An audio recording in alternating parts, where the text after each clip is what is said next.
I'm Lydia. I'm Ed. We're friends with a playlist for everything. And it turns out we both have one called Survival Songs. And it got us thinking, what are other people's survival songs? So we thought we'd find out.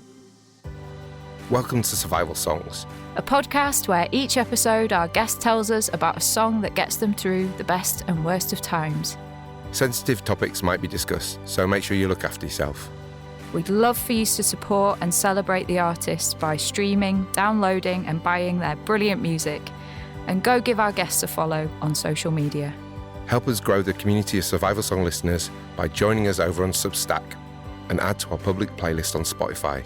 Links are in the show notes. We hope you enjoy the show. Hi, I'm Lydia. Welcome back to Survival Songs. And have I got an episode for you? You are about to hear two friends get very excited about an absolute banger of a tune. I'm in conversation this week with Letty McHugh, who is a visual artist and writer who was born in Brontë Country, where she still lives with her cantankerous cat.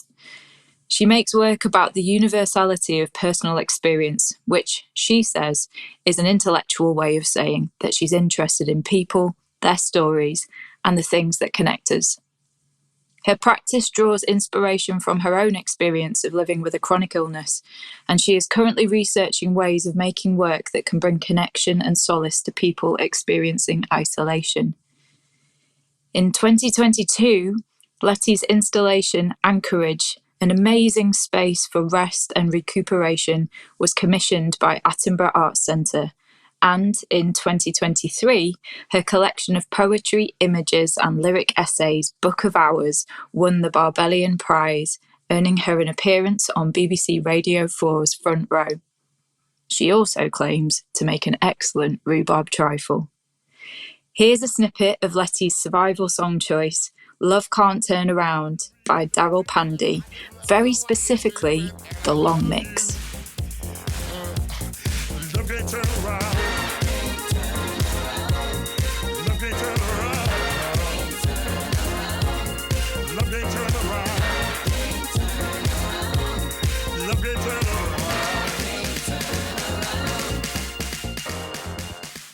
So that was Love Can't Turn Around by Darryl Pandy, the long mix.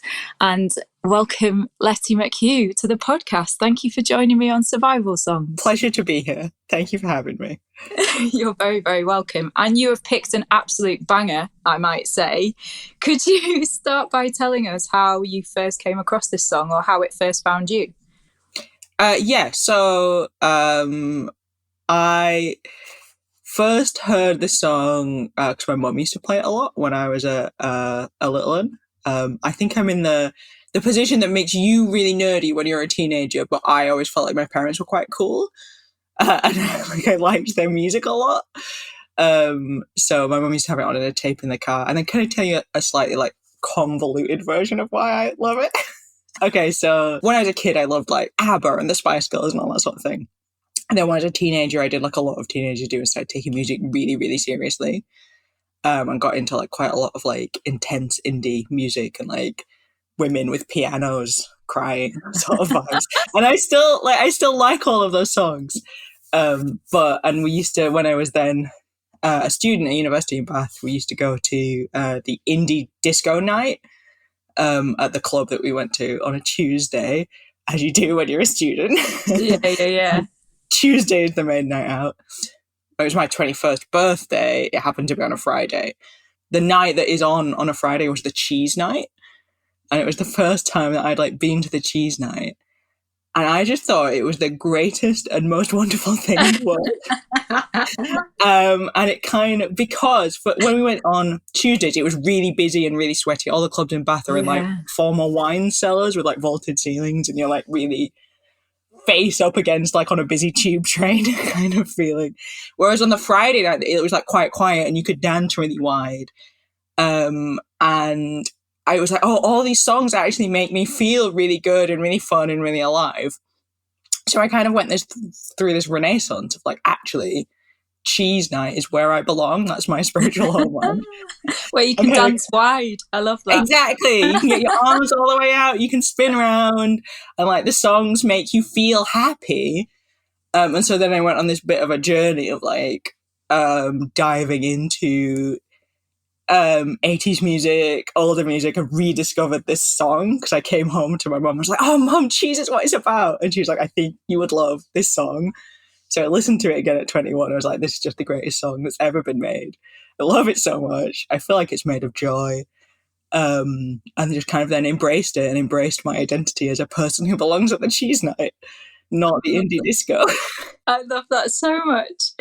And why have all the cheese available to you? Did you pick this one as a survival song? What does survival song mean for you in this context?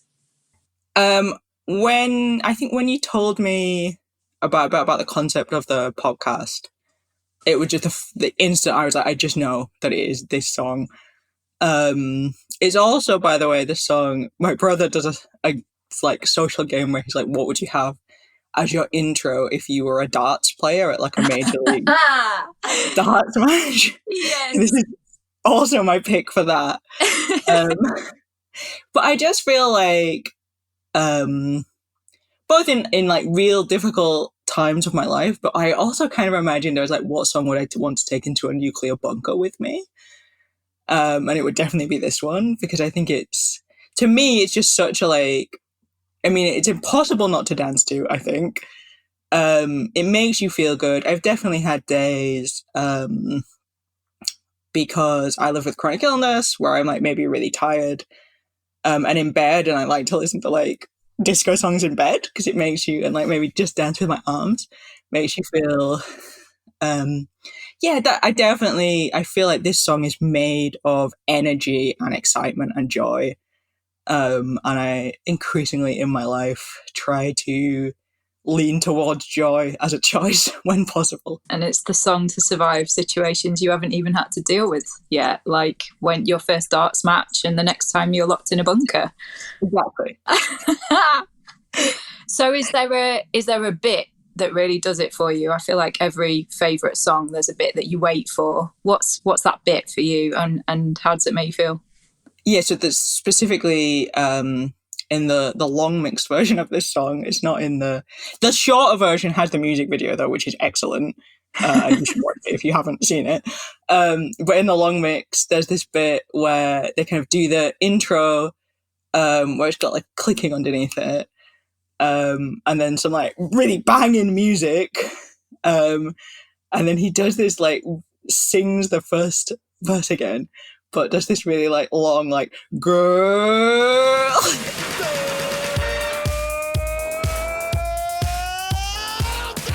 It just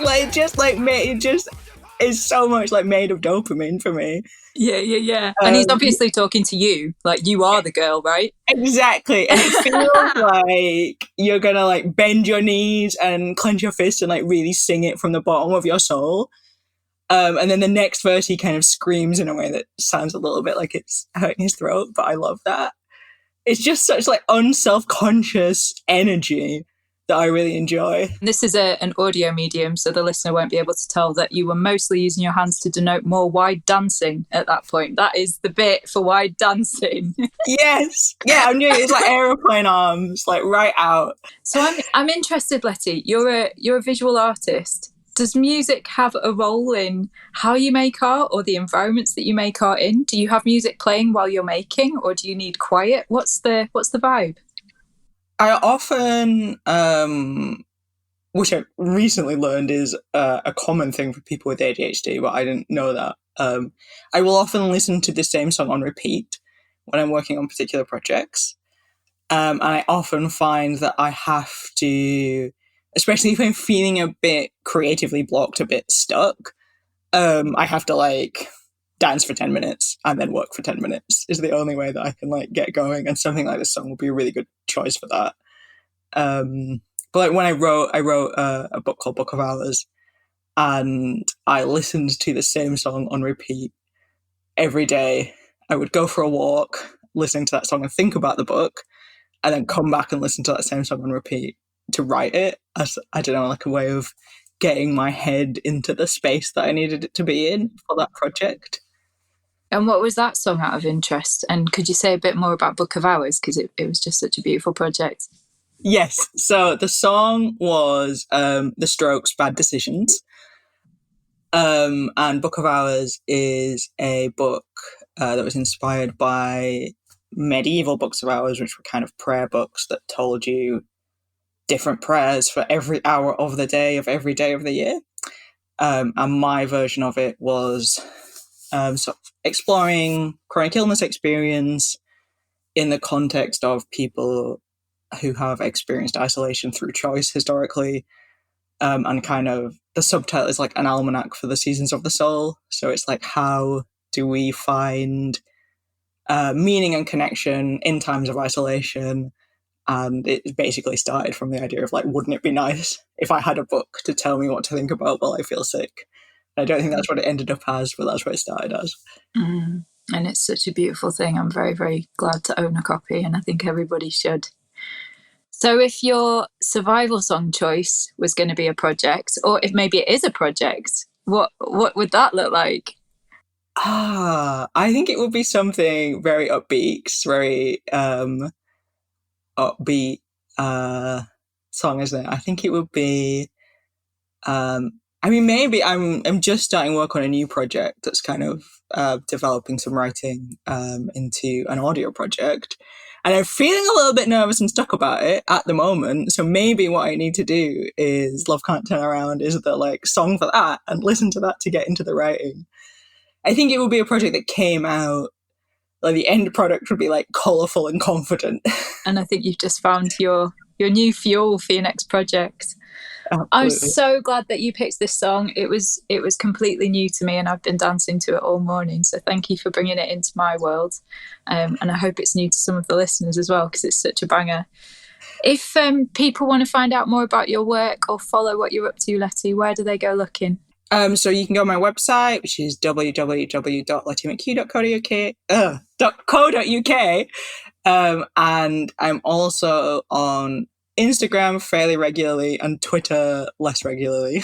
Letty McHugh in both places. You'll find, if you just search Letty McHugh, there's only me and an 80-year-old lady in Weston-super-Mare, so you'll find me. Oh my goodness. I was going to say there's only one Letty McHugh, but there isn't. There's a Weston-super-Mare one too. It's also, there's a character in a Jojo Moyes novel that came out in 2010 that is also called Letty McHugh. No way. Are they cool? Is it a cool character? I've never read it. All I know is, because it always comes up on Google, the sentence goes, Letty McHugh stopped her pickup truck. That is something that this Letty McHugh would do. I'm very, very glad about that. Letty, thank you so much for your time. It's been so good to learn about this song and hear a bit more about where you're at the moment. Thank you so much. Thank you for having me.